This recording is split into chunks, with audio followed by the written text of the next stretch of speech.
Tonight we bring you a story from the heart of a deepening crisis, a story of ice, steel, and human despair. In the vast, unforgiving expanse of Siberia, where winter's grip is absolute and the cold can kill, a disaster is unfolding that threatens not just lives, but the very fabric of a nation. Across Siberia, a catastrophe is unfolding. More than 21 trains have derailed, leaving 100,000 people stranded in what has become a frozen graveyard. These are not just numbers. They are families, workers, and children, all caught in a nightmare with no end in sight. The arteries that once carried food, fuel, and hope are now clogged with twisted metal and shattered promises. The lifelines that once connected distant towns and cities have become impassable, leaving entire communities isolated and desperate. This is Russia today, February 10, 2026, a nation frozen in time, paralyzed by a disaster that grows worse with every passing hour. Images show miles of stationary train cars, their cargo buried under snow, and makeshift camps where passengers burn anything they can find to survive the brutal winter. The air is thick with smoke and fear, as people huddle together for warmth, sharing what little food remains. The Trans-Siberian Railway, once a symbol of unity and progress, is now a monument to decay. Its proud legacy has been reduced to rust and ruin, a stark reminder of how quickly greatness can fall. These derailments aren't isolated accidents, they're the result of years of neglect, underinvestment, and the crushing weight of international sanctions. The system has been stretched to its breaking point, and now, it has snapped. The steel meant to connect a nation now fragments it, turning vital corridors into dead ends. What was once a network of hope is now a maze of despair, with no clear way out. Moscow claims these are temporary setbacks, but the truth is far grimmer.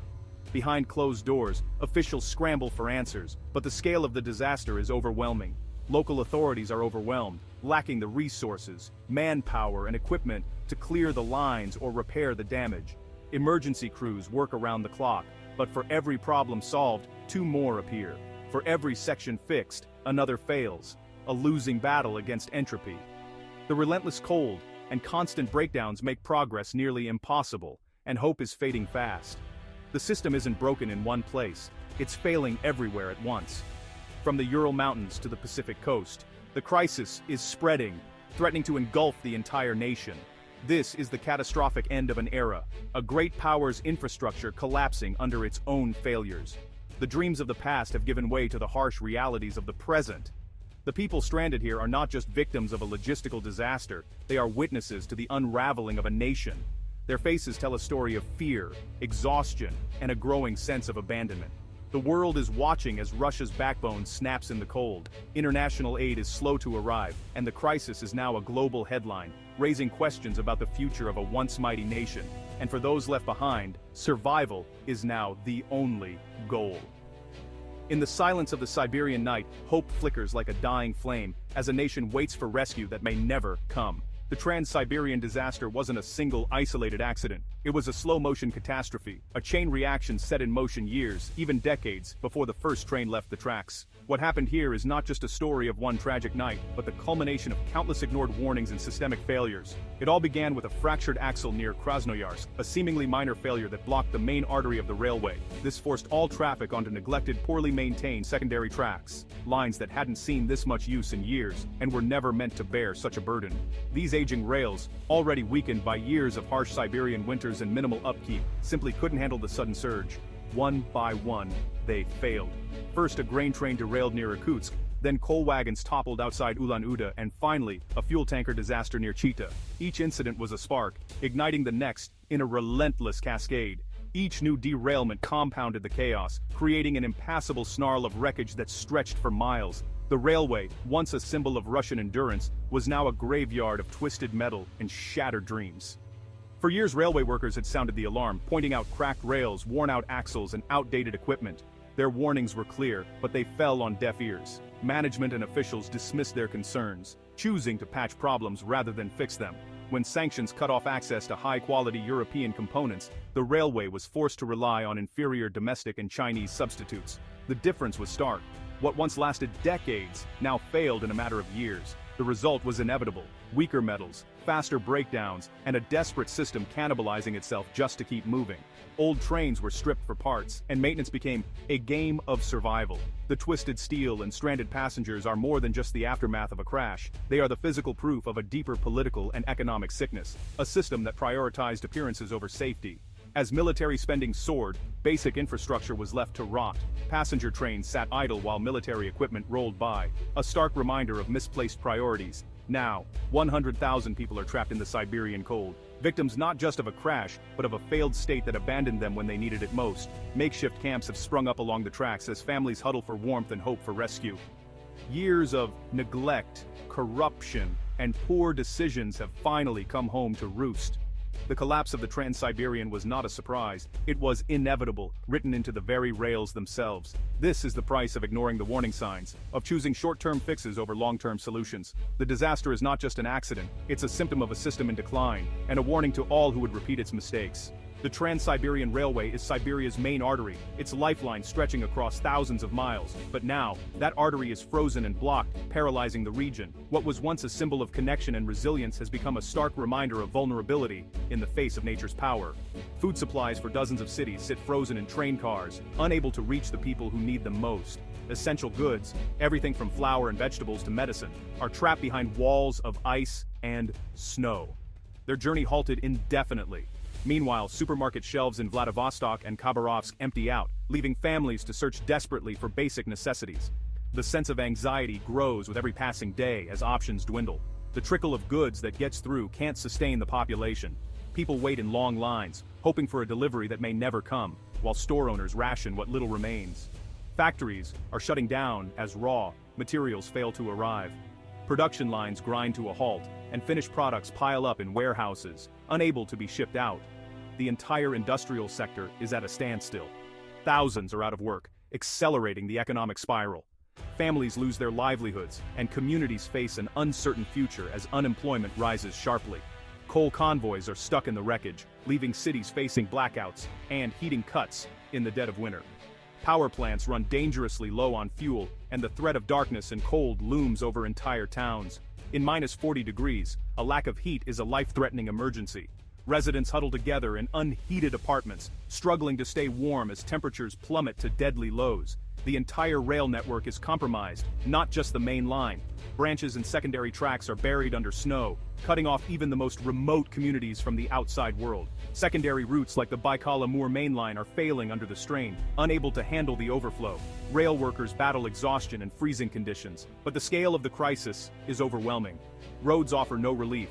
Underfunded and clogged with trucks, they're now impassable.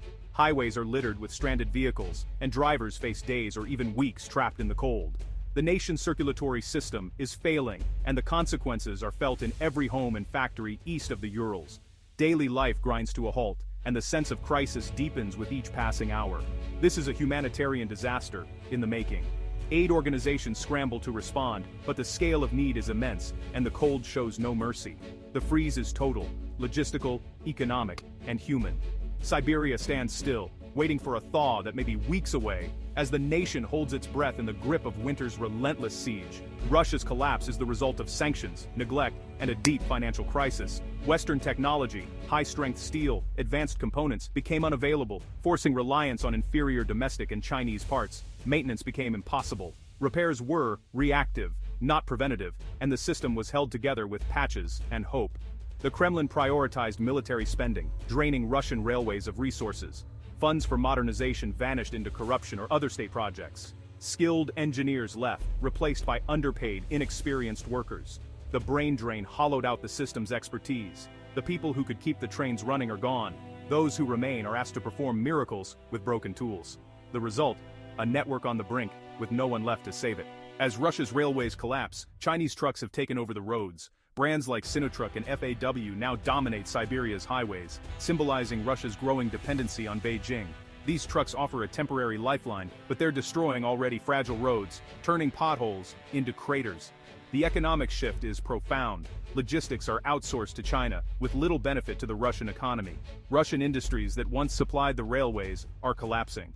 Russia's survival in the Far East now depends on Chinese goodwill and trucks. Any disruption, border closure, policy shift would be devastating. Russia has traded its own failing infrastructure for foreign dependence. The shadow of the dragon looms over the ruins of Russian sovereignty. In Novosibirsk, Siberia's largest city, the crisis is a daily nightmare. The municipal budget has collapsed, factories are closed, tax revenues gone, streets are disintegrating, public transport is sporadic, and people walk miles on icy roads just to survive. Elderly residents slip and fall, unable to get help. The invisible infrastructure is failing too. Pipes burst, water runs dry, and repair crews are overwhelmed. In Yakutsk, the unbuilt Lena River Bridge has left the city nearly cut off, with severe shortages of everything. Warmer winters make the ice road unreliable, ferries unusable. Across the region, cities face medieval conditions, melting snow for water, no hope of repairs. The story repeats in Krasnoyarsk, where water pipes burst and neighborhoods go days without water. The system meant to support these cities has been hollowed out. Once beacons of progress, they now struggle for basic survival. The collapse is everywhere, visible and invisible. This is 21st century Russia, a superpower reduced to ruins. The human cost is measured in cold, hunger, and despair. Families freeze as heating plants ration dwindling fuel. People wear coats indoors and risk fires with makeshift heaters. Food prices have doubled or tripled, and basic staples are now luxuries. Shrinkflation hides the true scale of inflation, while malnutrition returns as a deadly threat. Salaries go unpaid, personal debt soars, and the promise of stability has vanished. Crime and alcoholism rise as the social fabric unravels. There's a palpable sense of abandonment. Moscow is distant, and survival is all that matters. The daily struggle erodes hope and community spirit.